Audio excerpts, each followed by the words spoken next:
RSSുമായി ബന്ധമുണ്ടായിരുന്നെന്ന CPM സംസ്ഥാന secretary MV ഗോവിന്ദന്റെ പരാമർശത്തിനെതിരെ നജീബ് കാന്തപുരം MLA. പുറംനാട്ടിൽ നടക്കുന്ന ടൂർണമെന്റിന് പോകുമ്പോൾ ഒരു ധൈര്യത്തിന് അയൽനാട്ടിലെ ക്ലബിലെ കളിക്കാരെ കൂടെ കൂട്ടിയ ലാഘവത്തോടെയാണ് CPM സംസ്ഥാന സെക്രട്ടറി ഗോവിന്ദൻ മാസ്റ്റർ CPM മുമ്പ് RSSനെ രാഷ്ട്രീയത്തിൽ കൂടെ കൂട്ടിയ കഥ പറയുന്നത്. എന്നിട്ടൊരു കൂട്ടിച്ചേർക്കലും. ചരിത്ര സത്യം പറയാൻ ഞങ്ങൾ എന്തിനു മടിക്കണമെന്ന് ധൈര്യത്തോടെ പറയാൻ സ്വാതന്ത്ര്യ സമരത്തിൽ ബ്രിട്ടനെതിരെ ഒളിപ്പോർ നടത്തിയതിൻ്റെ പിന്നണി കഥകളൊന്നുമല്ലല്ലോ. RSSുമായി ചേർന്നുണ്ടാക്കിയ അവിശുദ്ധ ബാന്ധവത്തിൻ്റെ കഥയല്ലേ.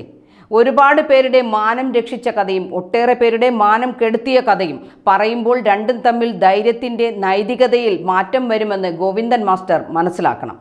ഇനി അദ്ദേഹത്തിൻ്റെ സൈദ്ധാന്തിക ഭാഷയിൽ പറഞ്ഞാൽ രാഷ്ട്രീയ ഗൃഹാതുര ഓർമ്മകൾ, ബാന്ധവം, ആദർശ മൈത്രി, ക്ഷന്തവ്യ ചങ്ങാത്തം എന്നൊക്കെ പറഞ്ഞാലും സാധാരണക്കാരുടെ ഭാഷയിൽ ഇതിന് ഒരൊറ്റ അർത്ഥമേ ഉള്ളൂ: സംഘപരിവാറുമായി ചേർന്ന് CPM ഉണ്ടാക്കിയ അവിഹിത ബന്ധം.